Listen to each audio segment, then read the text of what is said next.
Muy buenos días a todas y todos. Antes de comenzar, les informamos que este evento es transmitido a través de redes sociales, por lo que se les solicita poner en silencio sus celulares a fin de no interrumpir el desarrollo de la ponencia. Muchas gracias. Me es muy grato darles la más cordial bienvenida a este evento, en el marco de las actividades conmemorativas por el 50 aniversario del Instituto Nacional de Electricidad y Energías Limpias. Agradecemos profundamente su asistencia en este significativo evento. Es un honor presentar a nuestro invitado, el doctor Alipio Gustavo Calles Martínez, quien nos compartirá su ponencia Dinámica de la transmisión de SARS-CoV-2 en el aire. A continuación, una breve semblanza del doctor Calles Martínez. Estudió la licenciatura, maestría y doctorado en la Facultad de Ciencias de la UNAM. Realizó estudios de postdoctorado en la Universidad de Uppsala, en donde obtuvo el premio Hilleras. Actualmente pertenece al Sistema Nacional de Investigadoras e Investigadores y es profesor titular C en el Departamento de Física de la Facultad de Ciencias de la Universidad Autónoma de México, donde cuenta con el nivel C en el Programa de Estímulos al Desempeño del Personal Académico de Tiempo Completo. Obtuvo el reconocimiento de catedrático de la UNAM 1997-2002. Se dedica al estudio de la materia condensada en problemas de superconductividad, materiales basados en carbono, cristales líquidos y contaminación ambiental. Tiene publicados más de 90 artículos en revistas de investigación de circulación internacional. Ha participado como miembro del comité editorial de la Revista Mexicana de Física. Ha fungido como árbitro de la Revista Mexicana de Física, Física C y European Journal of Physics, así como de proyectos de excelencia de la Secretaría de Ciencia, Humanidades, Tecnología e Innovación, CECITI, antes CONACYT. Fue secretario de la Academia Mexicana de Ciencias en el periodo 2017-2020. Es miembro del Consejo Editorial de la revista Eficiencia Energética del Fideicomiso para el Ahorro de Energía Eléctrica, FIDE, perteneciente a la Secretaría de Energía. Para dar la bienvenida, invitamos al doctor Víctor Alejandro Salcido González, director general del INEL, a compartir unas palabras.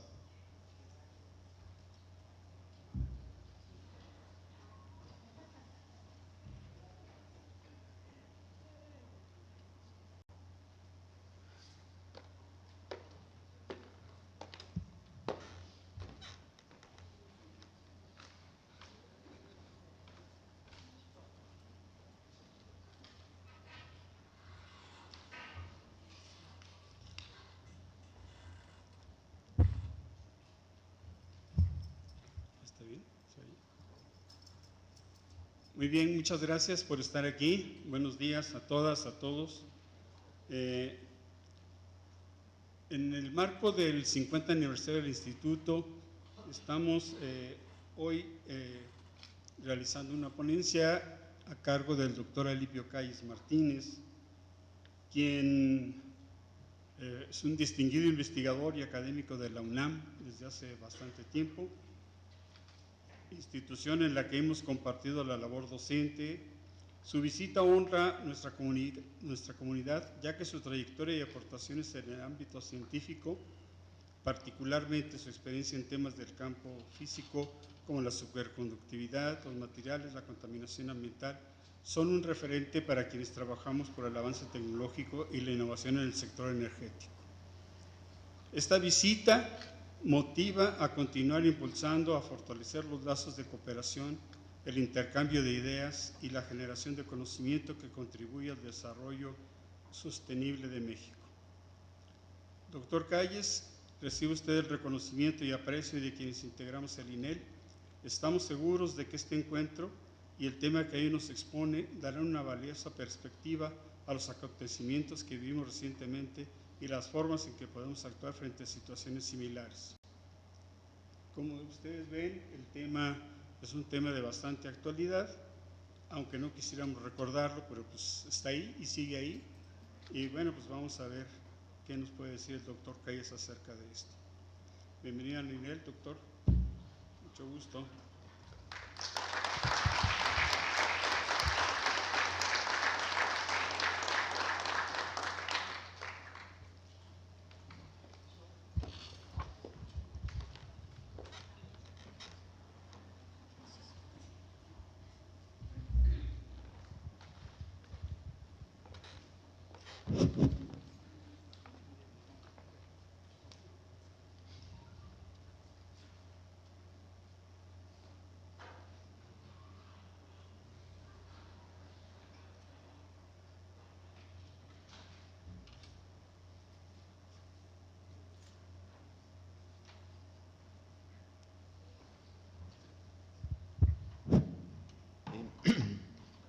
Como siempre, primero que nada, gracias por la invitación que me han hecho, en particular del señor director.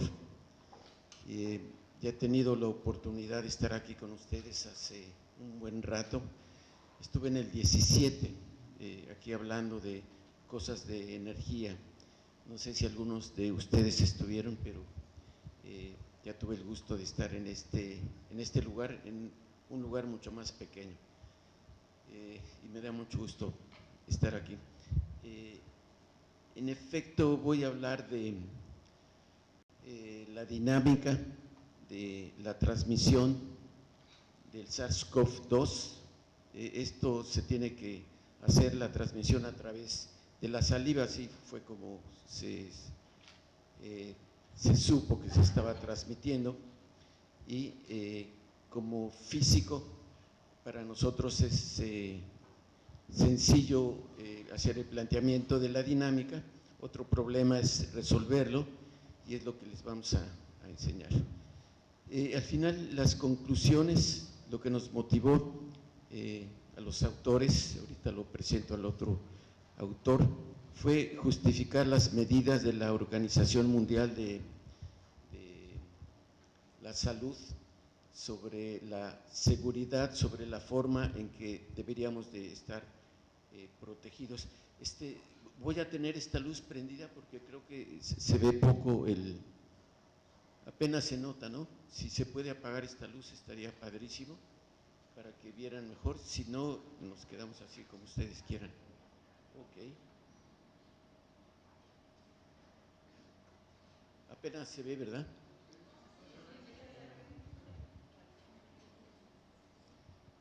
Bueno, esta dinámica de la transmisión en algún momento fue importante, no se sabía bien.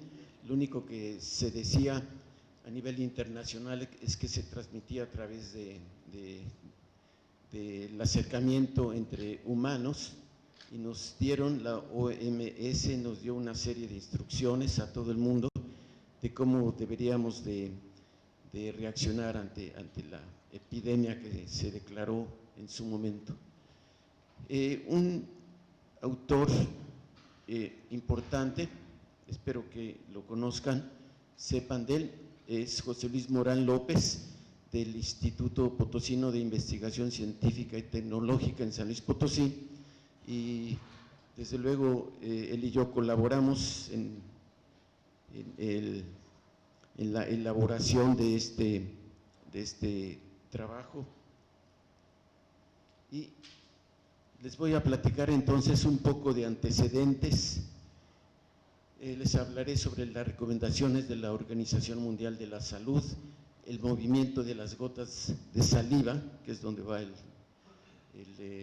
virus. Todos los virus se acomodan en la saliva y las expulsamos a través de hablar, toser, estornudar. Todo eso lo vamos a analizar desde el punto de vista de la física.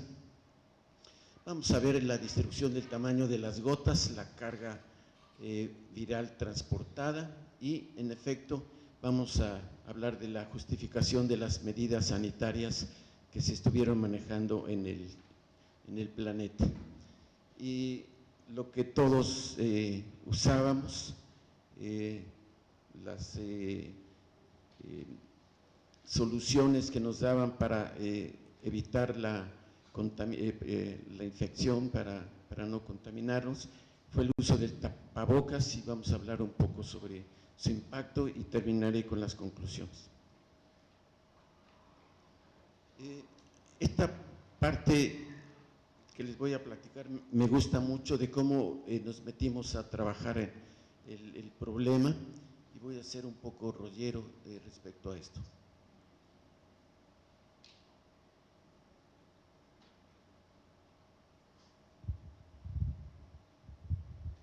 Sucede que tuvimos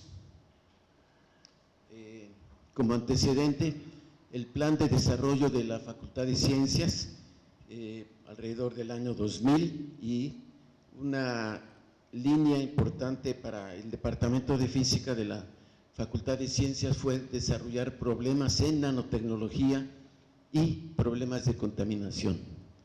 Aquí, ¿por qué nos metimos en problemas de contaminación? Tiene que ver esto con el señor director, con Alejandro. Tuvimos la suerte de ser sinodales en la tesis de Claudia Sheinbaum, que ella trabajaba en problemas de contaminación en las estufas que estuvo desarrollando en Michoacán, y no sé si sepan, le pedí permiso para decirlo, pero Alejandro fue el director de tesis de Claudia Sheinbaum, su tesis de licenciatura, que tenía que ver con las estufas de leña, y yo tuve la suerte también de ser sinodal acompañando a Claudia. Y la tesis me pareció muy interesante, y pensé que como físico lo que yo pudiera hacer debería de estar relacionado con problemas sociales, en particular con contaminación. De alguna manera estoy en este tema, estamos varios en este tema, por culpa de Claudia y de Alejandro Salcido. Después yo tuve la suerte de dirigirle la tesis doctoral a Alejandro, pero ahí nos conocimos, ahí empezamos a trabajar en aplicaciones de la termodinámica. Eso fue lo que trabajó Claudia, para problemas de contaminación, eficiencia energética en el problema de las estufas. Aquí siempre hago un paréntesis cuando toco este punto, un paréntesis en el que se tenía que resolver para ver la transmisión de calor de la masa en la estufa, con lo que se estaba produciendo en la combustión, con un tema importantísimo que era la solución, la dinámica, la solución de las ecuaciones de Navier-Stokes. Eso tenía que resolver ella para entender qué estaba pasando con la estufa. Las ecuaciones de Navier-Stokes, no sé si sepan, es una de las 7 ecuaciones del milenio a resolver. Ya se resolvió una, son problemas de matemáticas, y la Universidad de Cambridge da $1 millón al que resuelva estas ecuaciones, y una de ellas es precisamente la ecuación de Navier-Stokes, que estuvo en la tesis de Claudia y que supervisó Alejandro. Y en ese sentido yo pensé que era un tema importante, interesante, y combiné la parte de nanotecnología que estábamos haciendo con la parte de contaminación, y empezamos a resolver problemas de contaminación desde hace un rato. ¿Está bien el sonido? ¿No hay reverberación? ¿No hay molestia? Si tengo el micrófono así, o me alejo un poco más. ¿Voy bien? ¿O me alejo? ¿Estoy bien? Bien. Entonces empezamos trabajando alrededor del año 2000 en problemas de depósito de contaminantes. Yo no veo el pointer. ¿Se ve? Si después me prestan uno, no hay problema.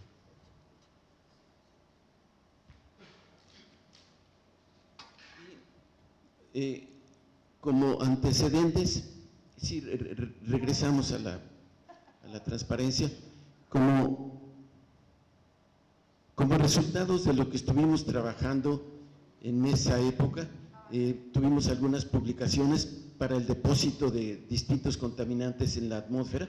En la Ciudad de México era muy importante saber el tiempo que tardaban en depositarse los contaminantes y estuvimos trabajando en ello. Resolvimos en aquella época con las computadoras que había, si no, sin pointer no pasa nada.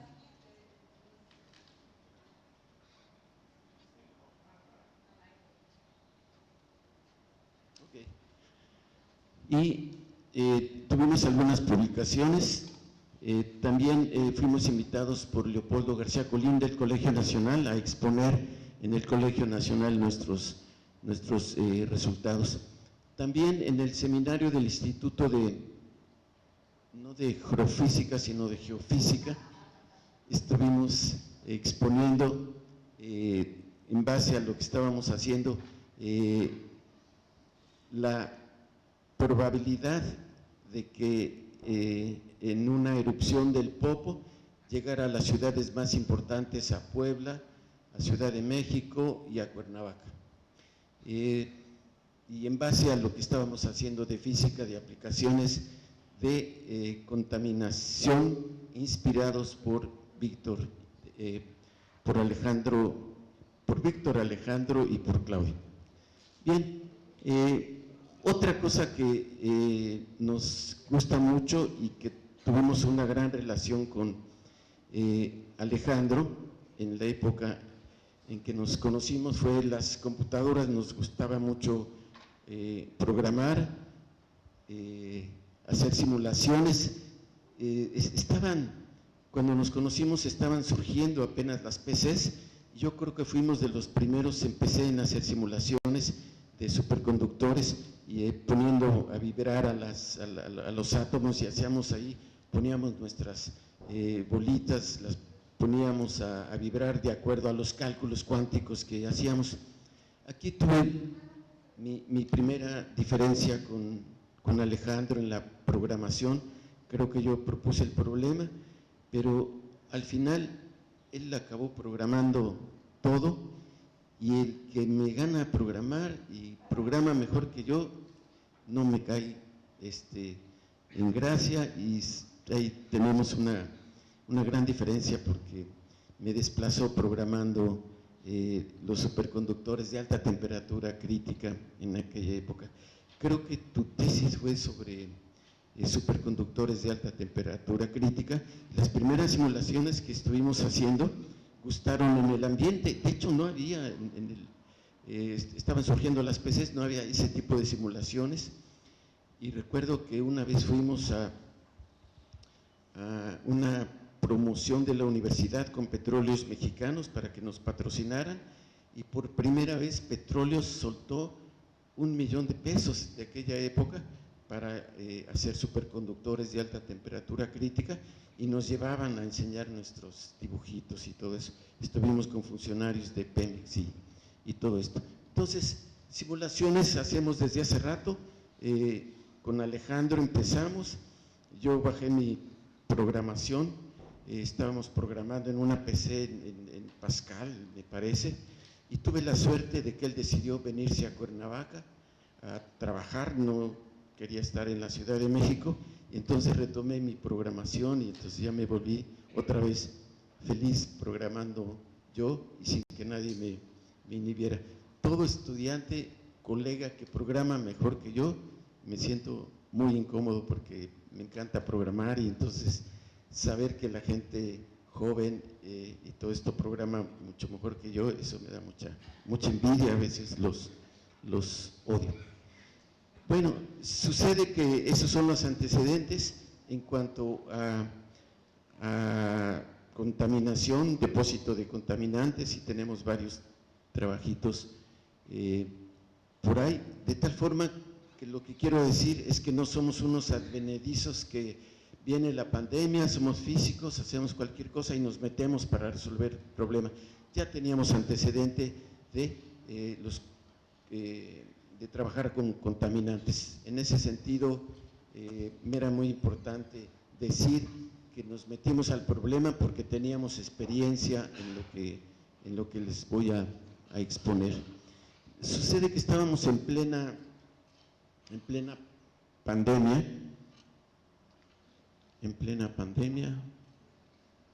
y José Luis Morán López estuvo trabajando en la Facultad de Ciencias, 5 años estuvo con nosotros y estuvimos trabajando en la continuación de algunos de los problemas previos. Habíamos trabajado el depósito de contaminantes en una dimensión, obviamente las fuerzas que tenemos, gravedad, obviamente también hay que meter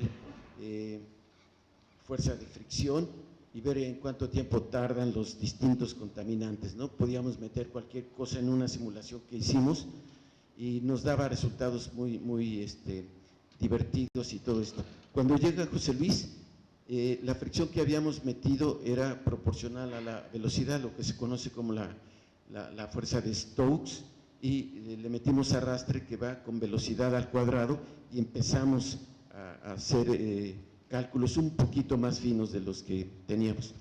Y sin ser importante saber en qué tiempo caen los contaminantes, si los soltamos, porque es lo que está sufriendo la ciudad, las fábricas se empiezan a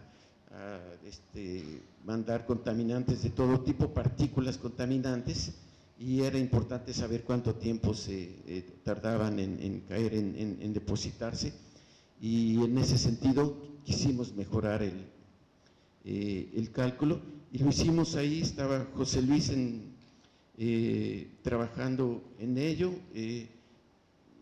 calculamos algunas cosas, publicamos algunas cosas, en particular lo de geofísica, fue hecho con esto.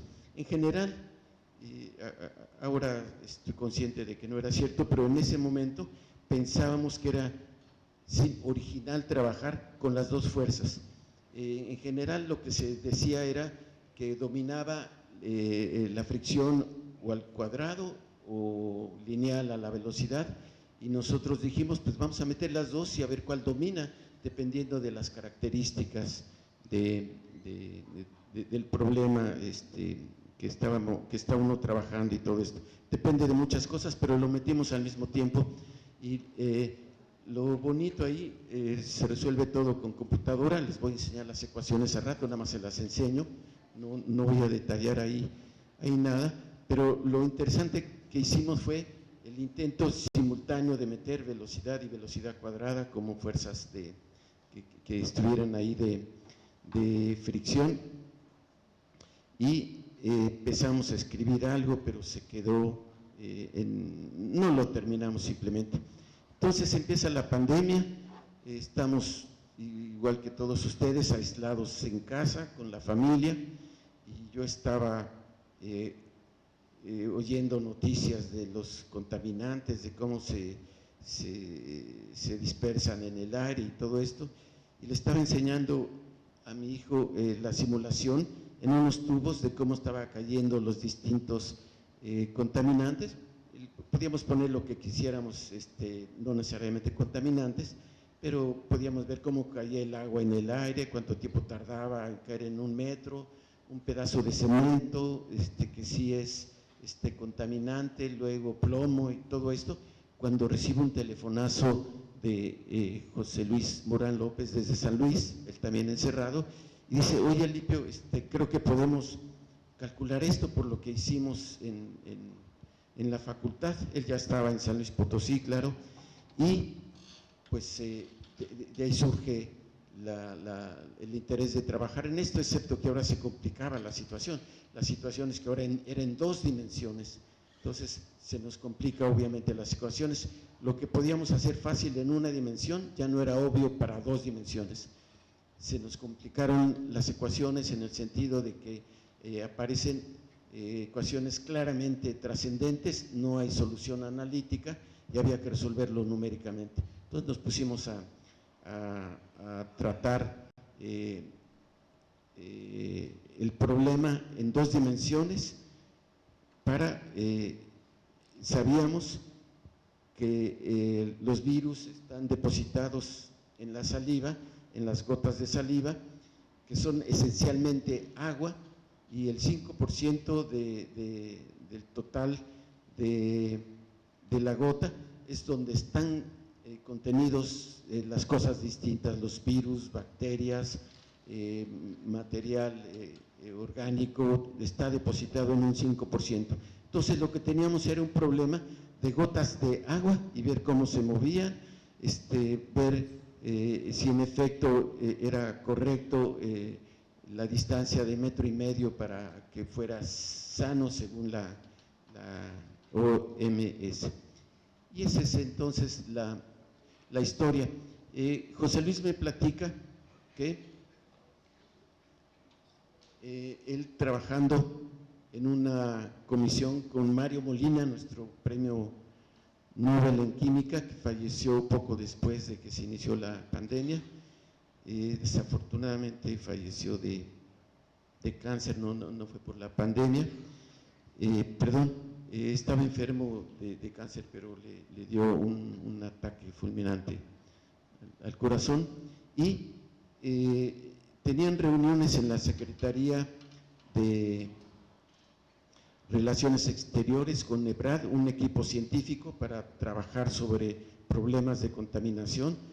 Había científicos importantes, José Luis Morán, aparte de premio nacional, tiene muchos reconocimientos, era presidente de la Academia Mexicana de Ciencias y yo era secretario de la Academia, y platicando con Mario Molina le decía que había que tener cuidado con las partículas más pequeñas, las gotas más pequeñas, que los llaman aerosoles. Con eso él trabajando en aerosoles, Mario Molina ganó el premio Nobel como experto en este tipo de partículas. Y él decía, Mario Molina publicó un artículo, decía que había que tener cuidado con los aerosoles, que ahí se quedaban los virus y abusados, que tuviéramos precaución. Publicó un artículo, se lo criticaron, le criticaron en Estados Unidos, no sé si la Academia Americana de Ciencias le criticó sus especulaciones o sus resultados, y nos motivó, más bien a José Luis, lo motivó para que lo trabajáramos nosotros con toda precisión como físicos, el problema de la dinámica de la transmisión de este virus a través de la saliva. Entonces creo que la motivación a José Luis para hablarme fue a través de nuestro premio Nobel Mario Molina, y empezamos a trabajar. Luego vimos unos videos de Miguel José Yacabán, otro científico, también de nuestra generación, trabaja ahorita en Arizona, estuvo en la Universidad de Texas.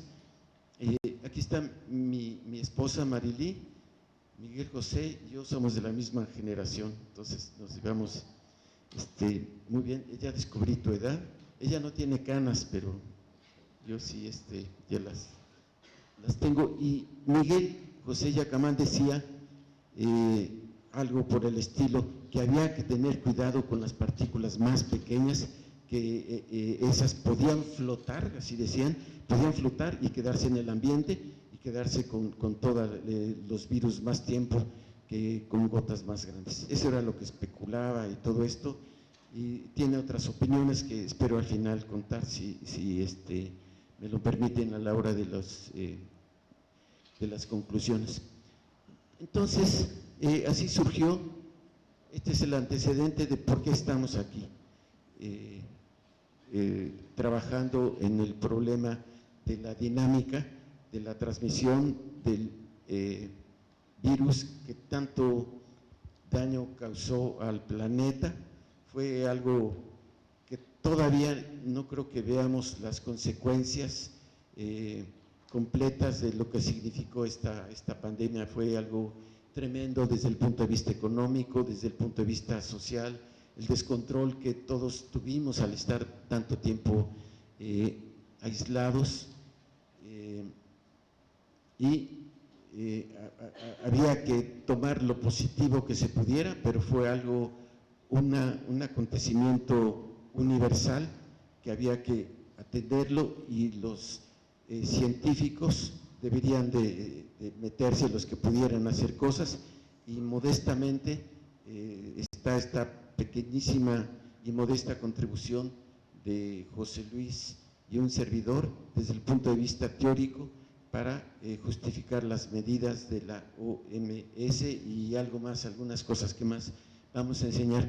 Esto de la pandemia es difícil decir que trae beneficios, es muy difícil, es muy complicado, fue horrible, pero les recuerdo para los que lo saben, y si no, una pandemia importante fue para Newton en el 1964-65, en donde surgieron las ideas de principia matemática y las leyes de la mecánica que tanto revolucionaron en su época a la física en el planeta en ese momento, y que prevalecieron toda esta conclusión y las contribuciones de Newton en muchos más campos, pero en particular con las leyes de la mecánica, llegaron a trascender y respetarse hasta el siglo XX, cuando llega Einstein y dice: hay que modificar un poco la mecánica, hay que revisar la forma en que estamos haciendo las transformaciones entre sistemas inerciales y todo esto. Entonces, este aislamiento de Newton en la granja de sus papás allá, ahorita no me acuerdo dónde, arriba de Londres, ahorita no me acuerdo bien, no sé si han ido, como aquí somos físicos, químicos, matemáticos, biólogos, hay biólogos, viajamos mucho y hay que ir a conocer la casa de Newton, donde dicen que está el árbol de la manzana y todo eso. Parece ser que no existe. Sí existe, pero no existe, dice Marilí, porque su hermano es experto, Ernesto Marquina, experto en Newton. Entonces parece que no, pero hay que conocer, para nosotros los físicos es un símbolo Newton, y conocer su casa. Bueno, entonces vamos a pasar a los puntos que les señalé rápido. Voy a destacar nada más lo que crea yo es relevante ahora. Hay algunas cosas que están trascendidas en lo que está escrito, pero lo dejé a propósito para que vean el momento en que estábamos desarrollando estas cosas. Bueno, ya saben, mantenerse en casa, esto es muy importante, tratar de mantener una distancia de al menos 1.5 metros. ¿Por qué? Supongo que los científicos asociados a la Organización Mundial era experimentalmente lo que veían que era seguro, 1,5 metros para no contaminarse tanto, no enfermarse tanto, no infectarse tanto. Ya saben, lavado de manos, si estornudas o toses, eso sí es muy peligroso, porque obviamente uno está expulsando con mayor velocidad la saliva que tenemos y todo esto. Evitar reuniones masivas y todo esto. Aquí está la física que utilizamos, y para nosotros los físicos, químicos, estas son ecuaciones que las trabajamos muy bien, las conocemos muy bien, y esta es la segunda ley de Newton aplicado a la masa, a la gota de agua. Después vamos a ver los radios y cuantas y todo esto, pero la segunda ley de Newton la pusimos, y simplemente les digo, no voy a poner el detalle ahorita, no me lo piden, o en los papers que andan por ahí se los puedo pasar, pero tenemos obviamente la fuerza de gravedad, tenemos la fuerza de flotación. Si son muy pequeñas, sienten la fuerza de Arquímedes, entonces hay que tomarla en cuenta, es la fuerza de Arquímedes, la FB. Luego tenemos la primera fuerza que les mencioné, la más usada, la fuerza de Stokes, que depende de la velocidad, proporcional a la velocidad y a la forma y a la densidad. Ahorita no me acuerdo, aparece la viscosidad ya aquí, y tal vez, y la que para nosotros era nueva, la fuerza de arrastre, que depende de la velocidad al cuadrado. La agregamos, como les había yo dicho al principio, y ya la trabajamos. Las formulitas están en cualquier libro, en cualquier lugar, pero había que resolver esto en 2 dimensiones para unas gotas de agua. Y lo primero que tuvimos que averiguar fue la distribución de el tamaño de las gotas en función de cuando está uno hablando, tosiendo o estornudando. Encontrar estos datos nos fue muy difícil. Localizamos datos experimentales del año 46. Esto que están viendo ustedes aquí es del año 46, los únicos datos que encontramos. No encontramos nada más moderno. Si lo hay, no lo encontramos, y entonces tuvimos ya una información experimental de la distribución del tamaño de las gotas de agua, y el dato nos lo dieron en esta referencia del 46, supongo que está en los papers, está la referencia detallada si la quieren ver, pero nos daban en este eje el número de gotas contra la cantidad de gotas de saliva. En este eje, obviamente, está en escala logarítmica el eje vertical, porque si no se vuelve uno, o sea, hay que ponerlo en escala logarítmica, pero aquí nos lo daban en escala normal y se veía muy feo la gráfica. Se nos ocurrió ponerla también en escala logarítmica, y lo que están viendo ustedes es una cosa padrísima que no se veía de la otra manera, y es que parecen gaussianas las gráficas. Entonces eso nos cayó muy bien, esta forma, y lo que hicimos fue ajustar gaussianas a esta escala logarítmica, cosa que nosotros no habíamos hecho y disfrutamos hacerlo por primera vez nosotros. Seguro se hace en cualquier lado del planeta, pero nosotros no lo habíamos hecho, ajustar de esta manera información física en escala logarítmica y ajustar gaussianas. Las gaussianas aparecen por todos los lados en distribución de velocidades, en muchas partes, pero aquí nos aparecieron en escala logarítmica, y entonces pudimos ajustar las gráficas. Están en colores, y tenemos lo que pasa cuando estamos hablando, que es color azul, cuando tosemos naranja, y cuando estornudamos la línea verde, y ven ustedes que se producen muchísimo más gotas de agua. La cantidad de saliva ya la teníamos y la encontramos de esa manera y la ajustamos. Aquí está la carga viral, que también sacamos de la literatura. Esto sí estaba publicado, y tenemos la cantidad de virus expulsados en escala logarítmica en ambos casos, de acuerdo al tamaño de las micras que ya teníamos para hablar, toser y estornudar. Entonces ya teníamos forma de calcular con qué tamaños de saliva, esferitas, que íbamos a utilizar y qué cantidad de virus transportaban. Entonces ya estábamos listos para resolver nuestras ecuaciones. Las resolvemos computadora, usamos la supercomputadora de la universidad, porque era muchos números de las ecuaciones, pues ahí están, se resuelven rápido, numéricamente, pero tuvimos que hacerlo en la computadora. Y aquí es lo mismo, la cantidad de virus, pero en forma de tabla. Están los aerosoles de los que nos habla Mario y Miguel, las cantidades al hablar, estornudar, toser, luego gotas pequeñas, las tenemos clasificadas, gotas pequeñas, su diámetro en micras, gotas medianas, su diámetro también en micras y todo esto.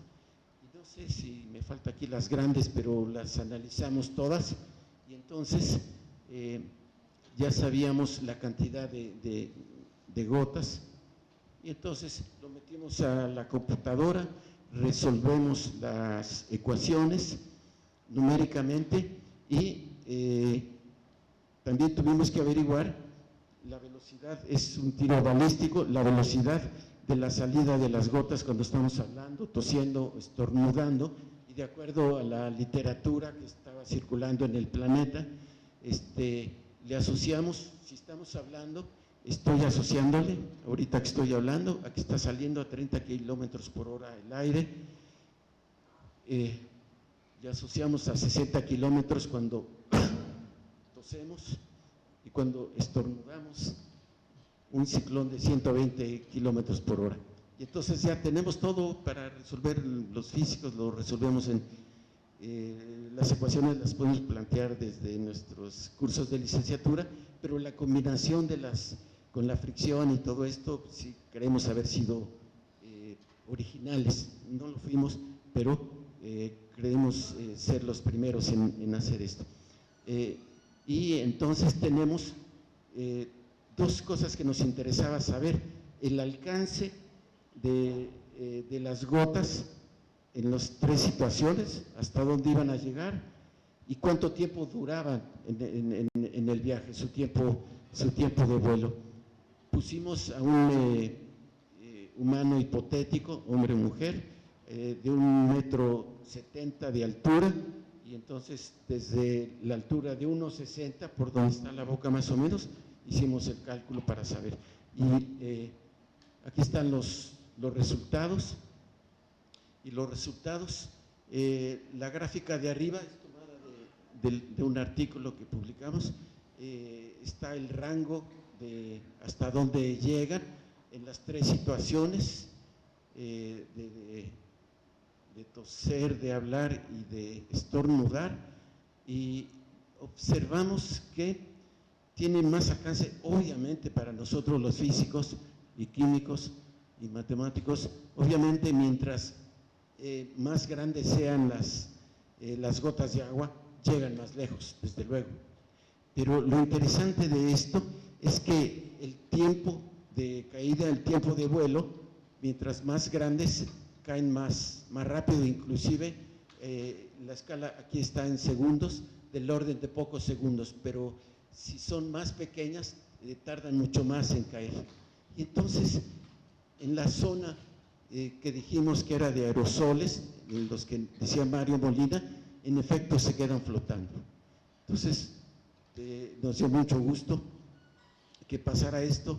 Desafortunadamente, cuando ya tuvimos los resultados, ya había fallecido Mario Molina y no vio los resultados de que tenía razón en cuanto que se quedaban flotando. Y para nosotros fue original el cálculo.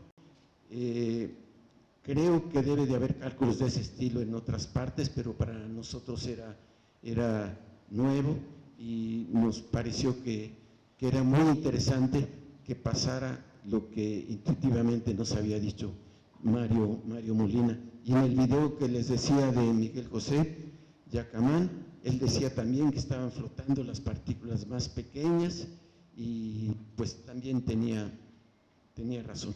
Ya voy a acelerarle. Y entonces la justificación de las medidas, pues claro, teníamos que usar cubrebocas y no saludarnos de mano, mucho menos de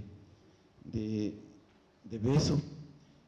Cuando éramos estudiantes y profesores jóvenes en la Facultad de Ciencias, instituimos el Club del Beso, nos saludábamos siempre de besos con las chicas y los cuates y todo, y la pandemia nos lo prohibió, no podíamos seguir con nuestro club. Donde estábamos, inclusive Alejandro estaba en el Club del Beso, no sé si lo recuerdas, Alejandro, pero siempre nos saludábamos así, y así nos conocían como el Club del Beso. Esta mascarilla es tremenda, es bellísima, era lo que usaban para para protegerse en las pandemias. Creo que esta es de la pandemia de la fiebre negra en España y todo esto, estas cosas tremendas, y con esto iban a atender a los enfermos y todo esto. Entonces las mascarillas provienen desde hace tiempo. Entonces, de acuerdo a los resultados que les enseñé, se justifica, lo vimos claramente, que el 1,5 metros era una velocidad, una distancia correcta para no acercarse a la persona más cercana, porque ya las gotas grandes que llevan mucha más carga viral se caían. Lo malo es que las otras se quedaban. Entonces sí es bueno meternos las cubrebocas para que tapemos hasta las más pequeñas y todo eso. No cualquier cubreboca, tiene que ser algo especial para que no se pasen las más pequeñas y todo esto.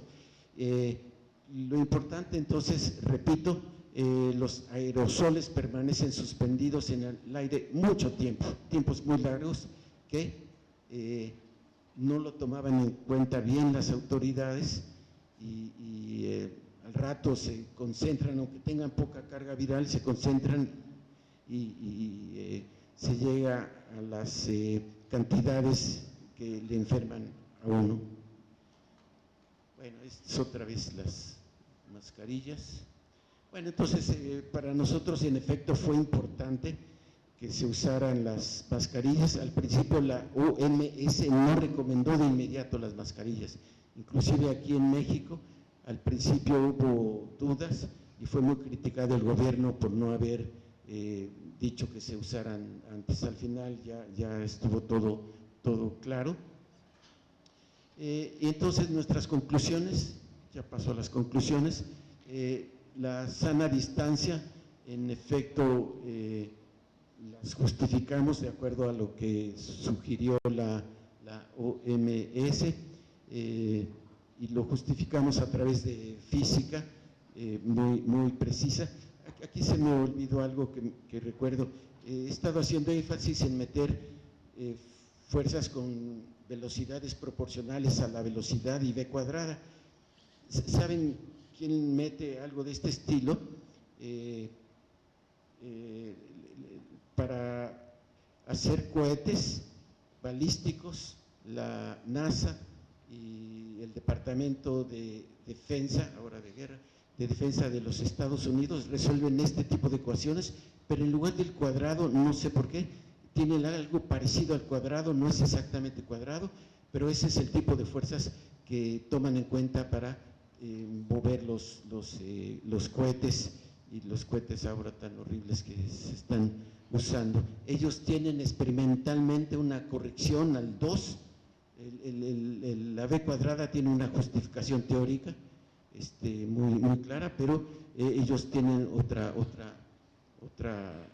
otro exponente ahí. Bueno, entonces la distancia entre personas es muy importante, hay que usar las mascarillas, en sistemas cerrados sobre todo. Ustedes ven todavía gente que está sola en su coche con la mascarilla, no le sirve de nada. ¿Por qué? Porque no pasa nada si no hay gente alrededor, ¿no? Entonces, cuando vean que hay alguien solo aquí con la mascarilla, pues no es un uso adecuado. Y confirmamos movimiento de los aerosoles, había sido apreciado poco, se ignoró su efecto y creemos que es una enseñanza importante el atender, ojalá no haya próxima vez, pero si la hay, atender esta parte de los aerosoles, de lo más pequeño hay que atenderlo bien. Y para nosotros, en cuanto a lo que hicimos, médicos y biólogos nos deben de precisar bien los tiempos de vida de los virus para hacer mejor estimaciones cuando está uno en ambientes cerrados, en un avión, en el coche, en las oficinas y todo eso, podemos decir mejores cosas que dejar pasar detalles que pueden ser importantes. Entonces aquí nos hace falta opiniones de médicos y de biólogos. no sé en qué momento lo iba a decir, pero sí tuvimos una publicación en física, de física. Sí, ya tengo que terminar, ¿verdad? Nos aceptaron un artículo, nos costó trabajo en el 22, si no me equivoco, pero lo mandamos primero a Nature y nos dijeron, ¿saben qué? Estamos saturados de artículos, su artículo no está mal y se los ponemos en un repositorio. Entonces estuvo en un repositorio de la OMS, luego lo mandamos a Science, y igual estamos muy saturados, pero lo ponemos para que lo lea la gente, y lo leyeron mucha gente nuestros artículos, pero no nos lo publicaron ahí hasta que lo aceptaron en una de física que ahorita se va a ver, pero sí nos leyeron, pero no nos citaron mucho. Después de que salió el primer artículo en uno de física, nos invitó una revista de medicina a publicar algo parecido, una cosa sobre el tema, y lo hicimos.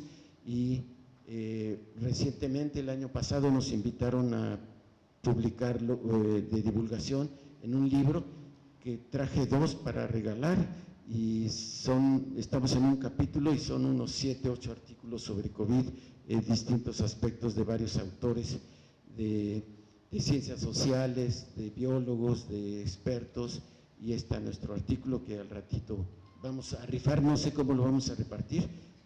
Aquí ponlo, sí, por favor. A ver cómo lo repartimos y ya voy a terminar. Bueno, ya decía que hay que precisar la cantidad mínima para la infección, nos tienen que decir cuánto virus nos enferma de necesidad y todo eso, y no tenemos todavía respuesta. En un futuro, entonces, vamos a trabajar en ambientes cerrados para tratar de recomendar mejores cosas para mantener y cuidar a nuestra salud, y todo esto, sobre todo en lugares cerrados como aviones, autobuses, automóviles. Miguel José Yacamán, en el video que nos platica, dice que experimentalmente en un cuarto puso una salida donde saliera de ese cuarto el aire, donde había virus flotando y todo esto, y alega que los pudo manipular con campos eléctricos y magnéticos. Y entonces, una cosa que encontró José Luis, decía que el virus, el SARS-CoV-2, la primera figura que pusimos, tiene una estructura muy interesante, unos picos y todo eso. Algunos dicen que tiene momento dipolar. Si tiene momento dipolar, los físicos, ingenieros, podemos manipularlo con campos eléctricos y magnéticos. Y eso es un trabajo a futuro, confirmar que en efecto tiene esa propiedad este virus en particular, y si hay otros que vengan, que tengan momentos dipolares, podemos manipularlos con campos eléctricos y magnéticos. Estas mascarillas me encantan, y siento yo que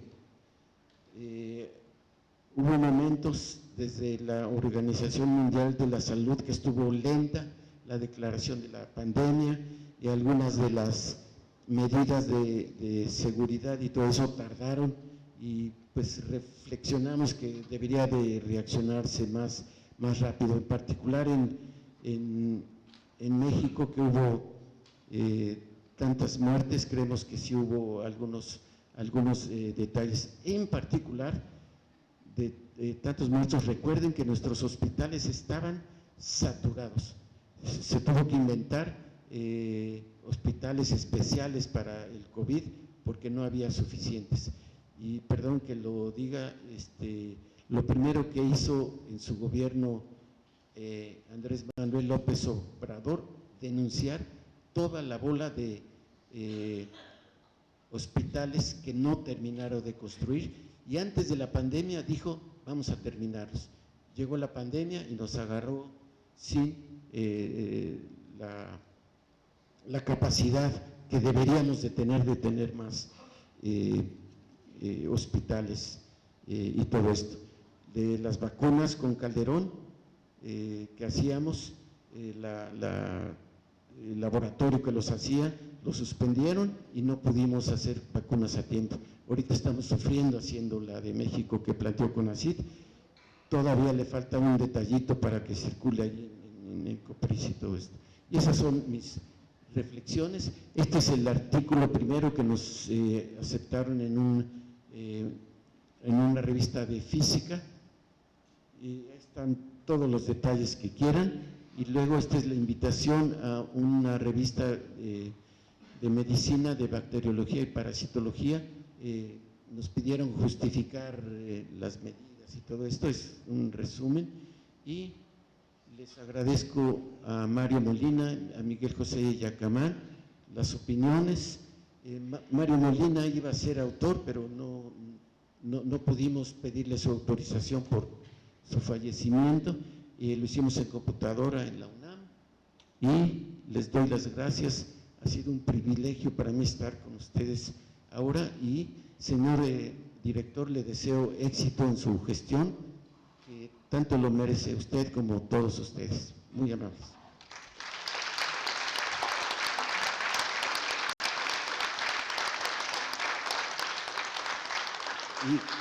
Y me decían que hubiera tiempo para preguntas, pero ustedes dicen, yo cumplí la hora, pero si hay preguntas, con todo gusto.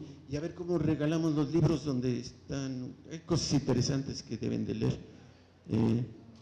A ver cómo lo hacemos, lo rifamos, o a la primera y al primer que pregunte, lo gana. A ver, ¿quién? Ya ganó un libro acá. Buenas tardes, doctor. Muchas gracias por su ponencia. No sé si en el artículo que presentó ahorita al inicio, en el de, viene lo de, el anterior, ¿se hizo algún estudio, digamos, de conservación de masa, hablando en términos de carga viral? Porque estamos hablando del escenario de distintas partículas. Unas caen rápido, pero esas tienen un contenido viral altísimo porque son, obviamente, por volumen, gotas más grandes que transportan, lógicamente, más virus. Los aerosoles en ese caso transportan mucho más poca carga viral, entre comillas, pero duran en suspensión mucho tiempo. Se agregan, obviamente, también. A lo que voy es, ¿hay un estudio realmente de riesgo, independientemente de que no tengamos idea del efecto real de la carga viral, pero algo de conservación? ¿Qué es peor realmente? Porque a simple vista parecería que la mayor carga viral la tiramos al suelo en el estornudo. Sin embargo, gran parte de la carga viral permanece mucho tiempo flotando. Obviamente están los agentes ambientales que la mueven, que la neutralizan, incluso la depositación en superficies. En algún momento se publicó que los metales la neurificaban, etcétera. Pero algo así de que realmente nos permita, sin conocer detalles de la carga viral, desde el punto de vista de qué tanto nos infecta, nada más por volumen. ¿Cuál es el volumen neto equivalente que tenemos en el aire con uno y con otro? Sí, obviamente la masa se conserva. Lo que ponemos inicialmente de número de virus se conserva y como dices, unas se caen y otras se quedan flotando, y creo que sí tenemos la suma total de los que se quedan flotando, pero necesitamos más datos para decir esto es peligroso o no peligroso. Sí lo tenemos calculado, lo traigo en mi computadora, pero creo que no lo hemos comentado. Estábamos esperando para saber cuándo iba a ser peligroso, esperando opiniones de médicos, biólogos expertos, pero la pregunta se me hace muy buena, de que los que alegamos que se quedan un buen rato, ¿cuántos se están quedando? Ese es el siguiente paso, creo que lo hemos calculado, el cálculo ya tiene un rato, ahorita no lo tengo en la memoria, pero es muy pertinente tu pregunta y gracias. Perdón, y aprovechando, puedo hacer otra. También en algún momento, a mí me interesan mucho las cuestiones en general de difusión de partículas. En el caso yo trabajo en aceites dieléctricos, pero ahí también se hablaba, ya ve que empezó el uso de caretas y demás. Me tocó ver también algunos modelados de fluidodinámica, donde la careta, en vez de beneficiarnos, nos perjudicaba porque por efecto Coanda te dirigía el flujo. O sea, tiene que ser una careta totalmente cubierta como escafandra para que sirviera. pero una careta como las que usábamos no tenía ninguna utilidad, ¿verdad? Más que evitar el impacto directo de las supergotas. Así es. En este libro sí lo comentamos, no sé si aquí salió ahorita, no recuerdo, obviamente reduje cosas, pero el uso de la careta era innecesario y en efecto no fuimos tan gruesos de que pudiera ser contraproducente, pero decíamos que no servía de nada, se metía todo, ¿no? Inclusive el uso del mismo cubrebocas, si lo traes sin tapar la nariz, ¿de qué sirve? Pues también estás respirando. Y hay gente que ya hablando con alguien, para hablar bien, se bajaba la careta, no servía de nada, ¿no? Pero sí lo tenemos comentado lo que tú dices, ¿eh? Ah, muy bien. ¿Sabes qué? Te ganaste 2 libros, pero nomás traigo uno para ti. Gracias. Ahorita te lo damos. Una mujer, ¿no? ¿Sale? Pues a ti ya no te tocó libro. De todas maneras, muchas gracias. Muchas gracias también por la plática. Quería comentar sobre los estudios futuros que mencionas acerca de cómo va a estar el estudio sobre espacios confinados. En su momento, cuando fue la pandemia, salió mucha información, bueno, después salió información de lo que estaban haciendo países como Japón o Alemania, que son países muy importantes en el desarrollo de ciencia y tecnología. A mí me llamó la atención de cómo ellos, a través de estudios de imagen en confinamientos, ven lo que platicaste en modelamiento de partículas muy pequeñitas o de diferentes tamaños, ellos lo lograban captar en imágenes. Y entonces la pregunta es que si en México, en la UNAM, se tiene ese equipo como para detectar el movimiento que se está tomando en esas partículas. Y la otra parte es de que también mencionas que pues ojalá a futuro no se dé otra pandemia, pero por lo que se ve y también estuvo saliendo ahí es de que son pandemias que se van dando de manera cíclica. Incluso hay la sospecha de que esta por ejemplo fue causada, ¿no? Que probablemente nació en China, no hay todavía una certeza, pero que entonces en el futuro, ya sea de manera natural, por las condiciones en el planeta o porque se induzca a la generación de una pandemia, se puede dar. Entonces, sí, necesariamente yo creo que se requiere bastante más estudios, ¿no? Muchas gracias, doctor. Sí, gracias a ti. Yo sí creo que hay que sacar lo mejor de esta experiencia y sí hay cosas que están clarísimas que debemos de hacer y es recuperar nuestro poder para hacer bien las vacunas y también no crear pánico con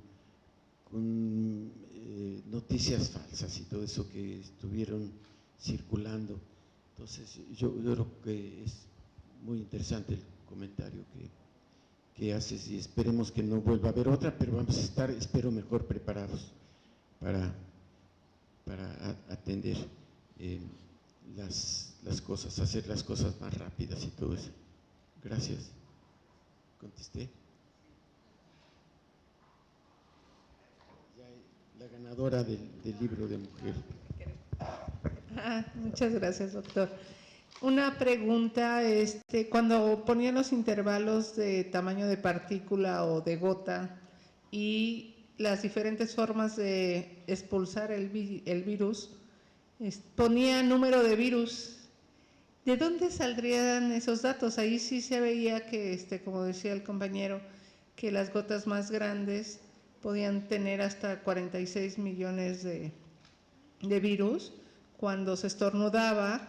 Pero estos datos, ¿los consultó de alguna fuente médica o cómo obtienen esa información? Sí lo hicimos con datos médicos. Nos reportaron que en una gota, en donde estaban depositados los virus, eran en un 5%, de tal forma que si conocemos el tamaño de la gota, conocemos volumen, sabemos el 5% y sabemos cuántos virus hay. Suponiendo máxima saturación de virus. No es que hayan puesto, por ejemplo, por decir una tontería, un microscopio muy poderoso donde podrían hacer un conteo en un área específica. No es así. No hemos visto de esa manera el experimento. No, nos faltaban datos para las cosas aislados y por eso no podíamos ver a nuestros amigos biólogos, no estaban localizables, o por ejemplo, una que nos hubiera podido ayudar, Rosaura Ruiz, con la que colaboramos desde hace mucho tiempo y todo, estaba de secretaria y estaba ocupada precisamente atendiendo la logística, Claudia y ella atendiendo la logística de las vacunas y todo eso. Entonces pedirles un detalle así era muy difícil y no sabíamos con quién otro recurrir, no sabíamos. Pero ya debe de haber bancos de expertos para saber qué hacer en una emergencia y no omitir cosas importantes. Muy bien. Muchas gracias. Te ganaste el libro. ¿Ya? Se repartieron los libros.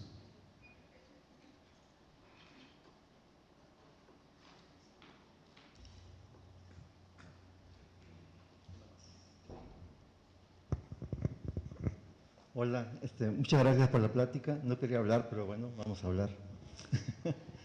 Este tema me da mucho la atención porque mi tesis doctoral fue por tamaños de gota, mediciones con rayos láser, velocidades, tamaños, para un problema muy distinto, arrastres de radioactividad.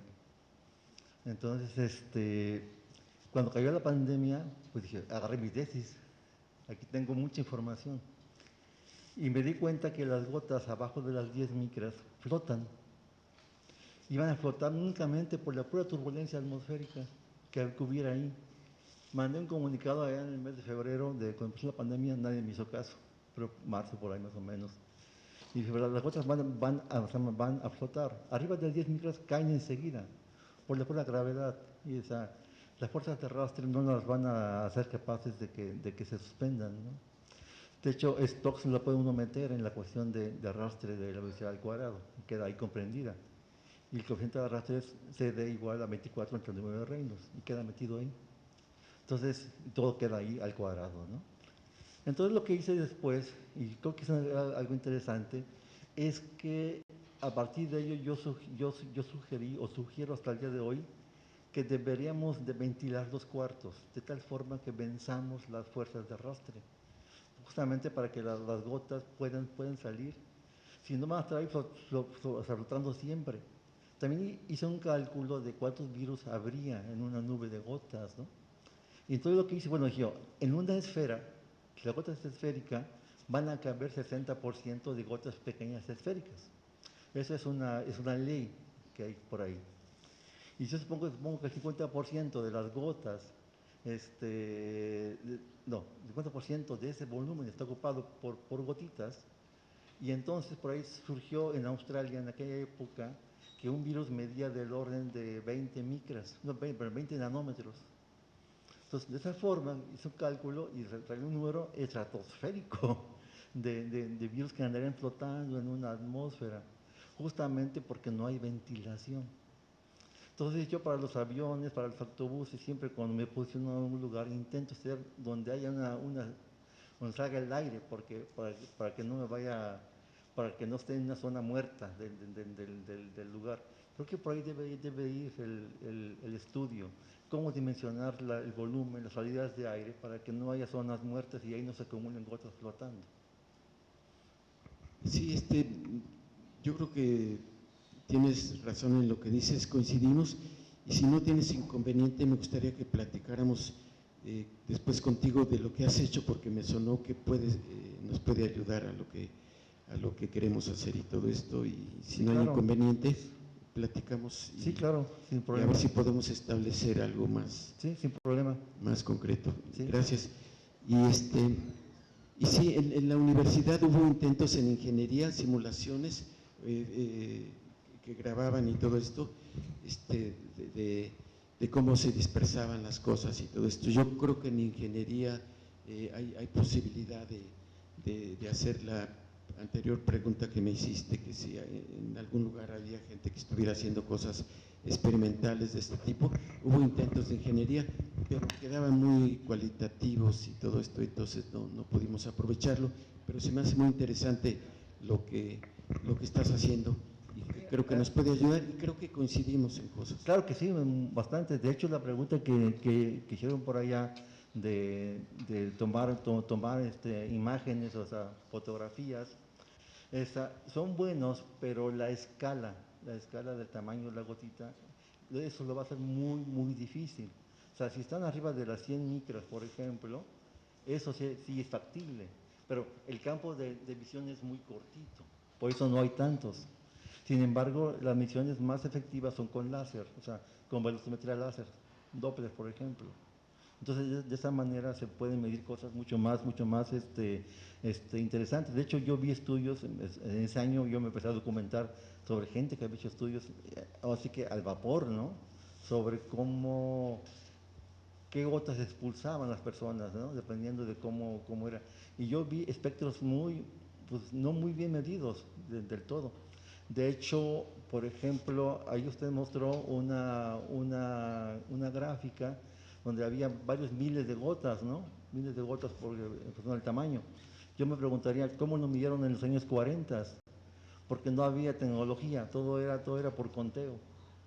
Entonces, habría que tener, ver esa fuente, esos valores que tenemos por ahí.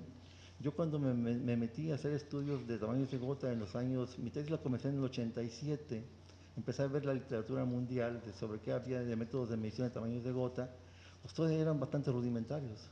Entonces, eran con fotografías, gotas muy grandes, arriba de las 100 micras, con gotitas muy chicas, nunca las iban a ver, jamás las iban a ver, de hecho nunca las vieron. Y lo que encontré fueron técnicas de conteo, o sea, impactores. Un impactor, entonces deja una huella y tomo cuántas gotas. Pero ¿cuántas puedo contar? 50, 100, no miles. Entonces, yo me hice una documentación enorme sobre esa parte, ¿no? Esa parte de las gotas, cómo se medía. Y llegué a la conclusión, necesito un equipo láser. Entonces me dediqué a eso, justamente a tener un equipo láser que me permitiera medir todas esas cosas, ¿no? Que antes no se medían. Ahora ya es posible, pero con imágenes es más complicado. Bien. Para concluir, el doctor Víctor Alejandro Salcido González hará entrega de un reconocimiento a nuestro invitado como muestra de gratitud por su ponencia. Después, procederemos a la toma de la fotografía oficial conmemorativa en este escenario.